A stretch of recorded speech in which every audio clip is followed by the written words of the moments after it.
بسم اللہ الرحمن الرحیم۔ السلام علیکم۔ قرآن کریم خود ایک معجزہ ہے کہ جس میں کئی معجزوں کا ذکر ہے جن کے سامنے سارے سائنسدان بے بس ہیں، لیکن سائنس بار بار قرآن کی سچائی کی ثبوت فراہم کرتی رہتی تھی۔ قرآن مجید کے مطابق حضرت عیسیٰ علیہ السلام کو آسمان پر اٹھا لیا گیا۔ حضرت یونس علیہ السلام 40 دن مچھلی کے پیٹ میں زندہ رہے۔ اصحاب کہف اپنے کتے سمیت ایک غار میں 309 سال تک سوئے رہے اور پھر بیدار ہو گئے۔ قرآن مجید اللہ کی نافرمان قوموں کی تباہی کے قصوں سے بھرا پڑا ہے۔ فرعون اور نمرود جیسے حکمران اپنے گھمنڈ اور غلط فیصلوں سے پوری قوم کی تباہی کا باعث بنتے رہے۔ دنیا پر حکمرانی کرنے والے 4 ہی بڑے بادشاہ گزرے ہیں جن کی حکومت بہت وسیع تھا۔ ان میں سے 2 مومن اور 2 ہی کافر تھے۔ مومنوں میں حضرت سلیمان علیہ السلام اور حضرت ذوالقرنین ہیں، جبکہ کافروں میں نمرود اور بخت نصر ہیں۔ آج کی ویڈیو میں ہم آپ کو انہی میں ایک یعنی نمرود کی بادشاہت کے بارے میں بتانے والے ہیں۔ کیا آپ جانتے ہیں کہ مچھر نے اتنے عظیم الشان بادشاہ کو کیسے ہلاک کیا؟ مچھر کتنے سالوں تک نمرود کے دماغ میں رہا؟ نمرود حضرت ابراہیم کی بیوی حضرت سارہ سلام اللہ علیہ سے کیا چاہتا تھا؟ نمرود اپنے آپ کو خدا کہتا تھا۔ ان سب سوالات کے جوابات کی ویڈیو آخر تک ضرور دیکھیے گا۔ نمرود 400 سال سے بادشاہ چلا آ رہا تھا۔ نمرود کا پورا نام نمرود بن کنان بن سام تھا۔ یہ والد زنا اور حرامی تھا اور اس کی ماں نے زنا کرا لیا تھا جس سے نمرود پیدا ہوا تھا۔ زنا کی جو صرف وجہ یہ تھی کہ سلطنت کا کوئی وارث پیدا نہ ہوگا تو بادشاہت ختم ہو جائے گی، لیکن یہ حرامی لڑکا بڑا ہو کر بہت بڑا بادشاہ بن گیا۔ 400 سال بادشاہی کرنے کے بعد سرکشی اور تکبر اور غرور اس کی طبیعت میں سما گیا تھا۔ سب سے پہلے اسی نے تاج شاہی اپنے سر پر رکھا۔ اس سے پہلے کسی بادشاہ نے تاج نہیں پہنا تھا۔ یہ لوگوں سے زبردستی اپنی پرستش کرواتا تھا۔ کاہن اور نجومی اس کے دربار میں بکثرت اس کے مقرب تھے۔ نمرود نے ایک رات یہ خواب دیکھا کہ ایک ستارہ نکلا اور اس کی روشنی میں چاند، سورج وغیرہ سارے ستارے بے نور ہو کر رہ گئے۔ کاہنوں اور نجومیوں نے خواب کی یہ تعبیر دی کہ ایک فرزند ایسا ہوگا جو تیری بادشاہی کے زوال کا باعث ہوگا۔ یہ سن کر نمرود بے حد پریشان ہو گیا اور اس نے یہ حکم دے دیا کہ میرے شہر میں جو بچہ پیدا ہو وہ قتل کر دیا جائے، اور مرد عورتوں سے جدار ہیں۔ چنانچہ ہزاروں بچے قتل کر دیے گئے، مگر تقدیر الہی کو کون ٹال سکتا ہے۔ اسی دوران حضرت ابراہیم علیہ السلام پیدا ہو گئے اور بادشاہ کے خوف سے ان کے والدہ نے اس شہر سے 2 پہاڑ کے غار میں ان کو چھپا دیا۔ اسی غار میں چھپ کر ان کی والدہ ان کو روزانہ دودھ پلایا کرتی تھی۔ بعض مفسرین کا قول ہے کہ 7 برس کی عمر تک، اور بعض نے تحریر فرمایا کہ 17 برس تک آپ اسی غار میں پرورش پاتے رہیں۔ نمرود ایسا ظالم اور جابر بادشاہ تھا۔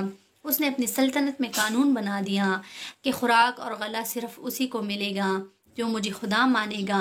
نمرود نے پوری ملک کے غلہ کو اپنے قبضہ میں لے رکھا تھا۔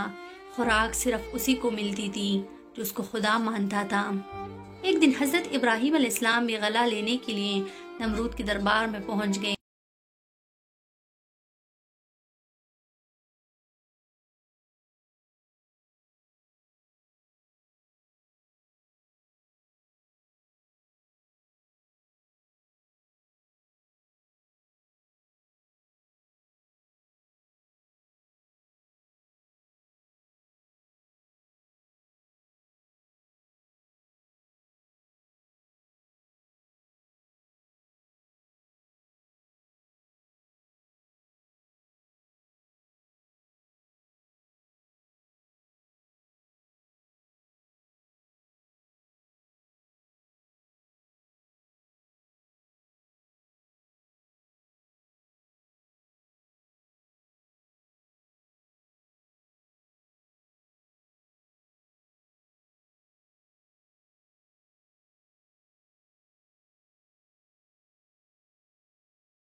اور دوسرا رہا ہو چکا تھا۔ نمرود نے پھانسی والے کو تو چھوڑ دیا اور بے قصور کو پھانسی دے دی اور بولا کہ دیکھ لو، جو مردہ تھا میں نے اس کو زندہ کر دیا اور جو زندہ تھا میں نے اس کو مردہ کر دیا۔ حضرت ابراہیم علیہ السلام سمجھ گئے کہ نمرود بالکل ہی احمق اور نہایت ہی گمنڈی آدمی ہے، جو زندہ اور مارنے کا یہ مطلب سمجھ بیٹھا۔ اس لیے آپ علیہ السلام نے اس کے سامنے ایک دوسری بہت ہی واضح اور روشن دلیل پیش فرمائی۔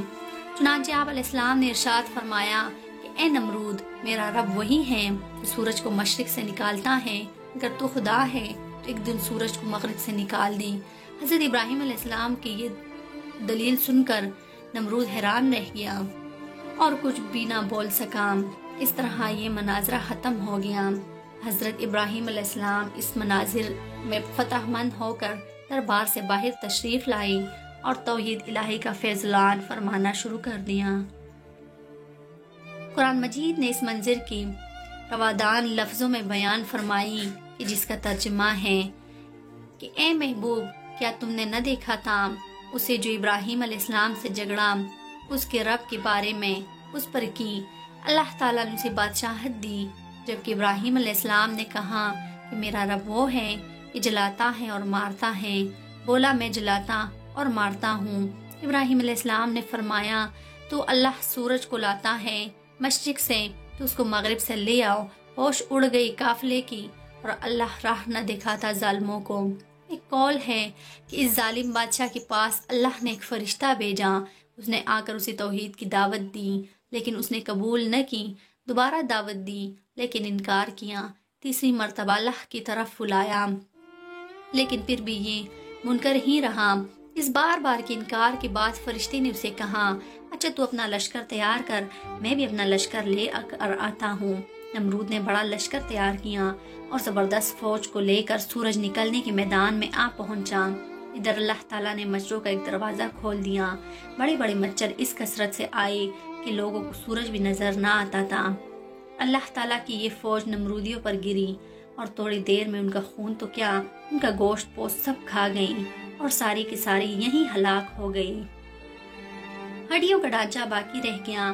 اس کے بعد اللہ کا کرنا یہ ہوا کہ ایک مچھر نمرود کے ناک کے راستے دماغ میں گھس گیا اور مغز کھانا شروع کر دیا۔